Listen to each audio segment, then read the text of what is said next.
زەختی کۆماری ئیسلامی بۆ سەر هەرێمی کوردستان و سیاسەتی کۆمەڵە. شۆڕشی ژینان لە ئێران گۆڕانکاریەکی بێوێنەیە لە مێژووی سیاسی 44 ساڵی ڕابردووی ئێراندا. ئەم شۆڕشە ماوەی پتر لە 7 مانگە بەردەوامە و بەردەوامی و زیندووبوونەوەشی هەم لە خەباتی ڕۆژانەی ژنان و پیاوانی ئەو وڵاتە و لە سەنگەری جۆراوجۆردا دەبینین و هەم لە کاردانەوەی دوژمن واتە قسە و عەمەلی ڕێبەرانی کۆماری ئیسلامی ئێراندا. بروسکەی ئەم شۆڕشە لە کوردستانەوە لێدرا و هەر ئەو ڕاستیە وای کردووە کە کۆماری ئیسلامی هەوڵەکانی لە دژی بزوتنەوەی شۆڕشتێرانەی خەڵکی کوردستان چڕتر کاتەوە. لەو پێناوەدایە کە هەوڵ ئەدات بۆ بربەستانان لە حزور و چالاکی حیزبەکانی ڕۆژهەڵات لە هەرێمی کوردستان زەخت بخاتە سەر حکوومەتی هەرێمی کوردستان. ئەو زەختە هەم هێرشی بە موشک و درۆن بۆ سەر مەقڕ و بارگاکانی حیزبەکان لە قوڵایی خاکی هەرێمدا بووە و هەم ناردنی هەیئەتی جۆراوجۆر و لە ڕێگەی دیپلۆماسیەوە. چاوخشانێکی ورتر بەسەر سیاسەتی کۆماری ئیسلامی پێمان دەڵێت کە بەرتەسکردنەوەی چالاکی ئۆپۆزیسیۆنی لە هەرێمی کوردستان ئامانجێکی لاوەکیە و کۆماری ئیسلامی بە شوێن گەیشتن بە ئامانجی دیکەیەوە و ئۆپۆزیسیۆنی ڕۆژهەڵات لە هەرێمی کوردستان بیان و پاساوی ئەو سیاسەتەیە.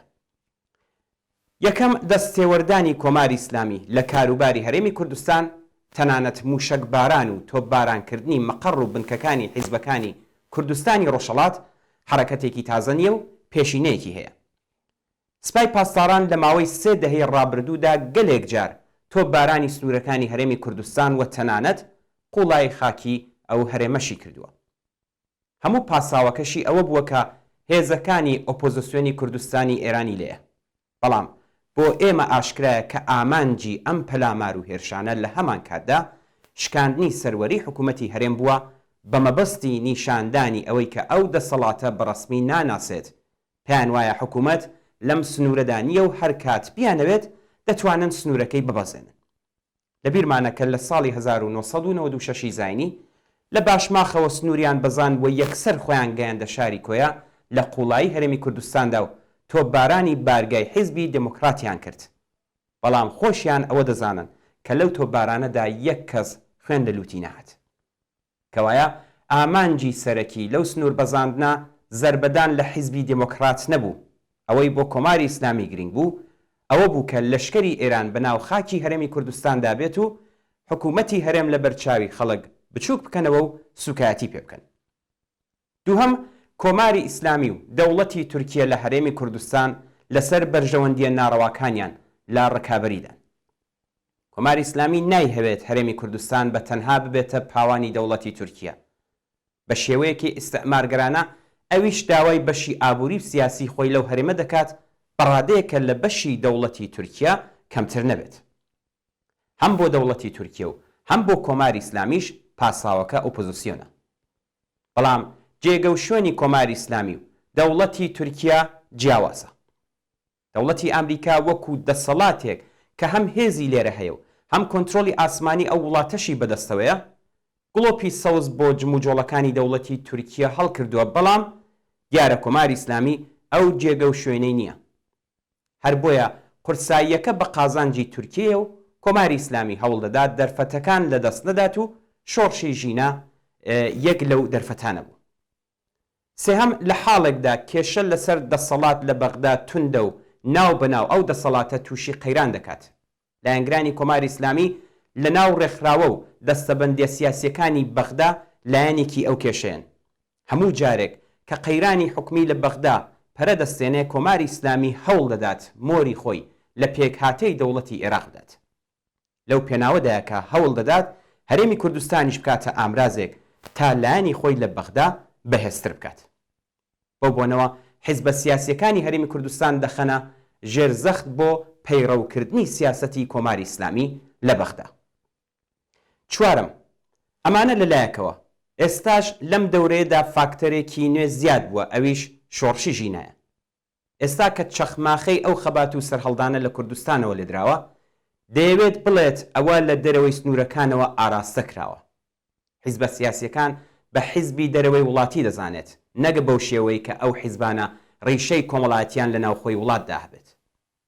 هەروەها دەیەوێت مەسەلەی کوردستان بەرجەستە بکاتەوە تا بڵێت ئەوە هەر ئەو حیزبانن کە جیاوازی خواز بوون. دەیەوێت بە خەڵکی شوێنەکانی دیکە ئێران بڵێت وریابن ئەو چەخماخەیە لە جێگەیەکەوە لێدراوە کە جیاوازی خوازن و دانەوێت ئێران دابەش بکەن. هەموو ئەوانە پاسا و بیانون بۆ ئەوەی سەرنجی خەڵک بەرەو دەرەوەی سنوورەکانی ئێران ڕابکێشن. دەیەوێت کوردستان کاتە مەترسیەک بۆ دابەشبوونی ئێران. لە درێژەی ئەم سیاسەتەدا کۆماری ئیسلامی لە ماوەیەدا بە شێوەی جۆراوجۆر زەختی خستۆتە سەر حکوومەتی هەرێمی کوردستان بۆ سنووردانان بۆ چالاکیەکانی سیاسی و نظامی هێزەکانی ئۆپۆزیسیۆن لە هەرێمی کوردستان. ئێمە وەکو کۆمەڵە بۆ کەمکردنەوەی ئەو زەختە لەسەر هەرێمی کوردستان سیاسەتێکی ڕوونمان هەیە کە پوختەکەی لەم چەند خاڵەی خوارەوەدایە. یەکەمیان ئوردوگای ئێمە هەر لەو شوێنەی کە هەیە بمێنێتەوە، بەڵام شوێنێکی غەیرە نزامی دەبێت. شوێنی ژیانی ئەو بنەماڵانە دەبێت کە بە هۆکاری سیاسی ناچار بوون ئێرانی ژێر دەسەڵاتی کۆماری ئیسلامی جێبهێڵن و پەنان بۆ هەرێمی کوردستان و بۆ ئێمە هێناوە. ئەو شوێنانە هەر ئێستا جێگای منداڵان و باخچەی ساوایان، کەسانی بە تەمەن و بە ساڵاچوو نەخۆش، دابینکردنی خزمەتگوزاری پزیشکی و دەرمانی بۆ ئەوان و بۆ خەڵکی ناوچەکەیە. جێگە و شوێنێک دەبێت کە لە ڕووی کاری فەرهەنگی و کولتوری و مەدەنیەوە ژیان بۆ دانیشتوانەکەی ئاسانتر و دڵگیرتر بکات. حکوومەتی هەرێم وەکو ئەرکێکی ئەخلاقی و سیاسی پێویستە ژیانیان بپارێزێ و ڕێگە نەدات هێرشیان بکرێتە سەر. دووهەم ئاشکرایە کە ئێمە بە هیچ شێوەیەک باسکی چەکداری خۆمان وەکو حیزبێکی سیاسی لەدەست نادەین و هیچ بڕیاری وەکو چەک داماڵین قبول ناکەین.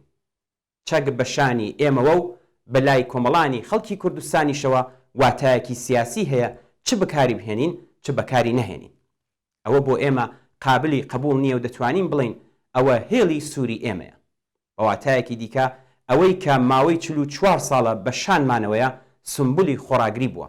ئێستا بە بڕیاری هیچ کەس و لایەنێک لە شانمانیدا ناگرین.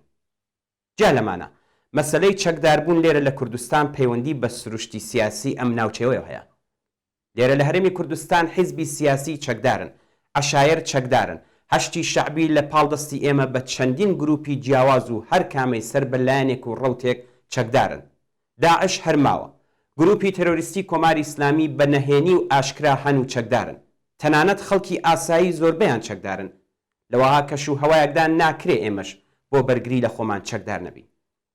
با پرسین ئایا دەوڵەتی کوردی مافی ئەوەی نییە ئازادی چالاکی سیاسی بدات بە هاونەتەوەکانی خۆی لە حاڵێکدا دەوڵەتانی ئاڵمان و سوئێد و فەڕەنسە و کانەدا و ئەوانی تر ئەو مافیان پێداون؟ سێم خاڵ هێزی پێشمەرگەی کۆمەڵە دەبێ بتوانێ بەبێ ئەوەی بەرپرسیارەتیەک بخاتە سەرشانی حکوومەتی هەرێمی کوردستان خۆی بە شێوەیەکی بە تەواوی سربەخۆ بپارێزێ. ئەوەش کارێکی ناممکن نییە. هەر ئێستا هێزی خەباتکاری دیکە لەو ناوچەیە هەن کە کەم و زۆر هاوشێوە پەیداویستی بوون و مانەوەی خۆیان دابین کردووە. بێگومان هێزی چەکداری ئێمەش خۆی لەگەڵ بارودۆخی تازە گونجاندووە. چوارەم زۆر جار وتومانە و دووپاتی دەکەینەوە کە ئێمە بە هیچ شێوەیەک سنوورەکانی هەرێمی کوردستان بۆ چالاکی لە دژی کۆماری ئیسلامی بەکار ناهێنین. لێرەوە نەهێزی چەکدار نەچەک لە ڕێگەی سنوورەکانەوە ئاودیو ناکەین. ئەو سیاسەتە لە ڕووی هەست بە بەرپرسیارەتی بەرامبەر بە جەماوەری هەرێمی کوردستان و حکوومەتی هەرێم ڕەچاو دەکرێت بۆ ئەوەی هیچ بیانوویەک بەدەست کۆماری ئیسلامیەوە نەبێکە زەخت بخاتە سەر دانیشتوانی ئەو هەرێمە.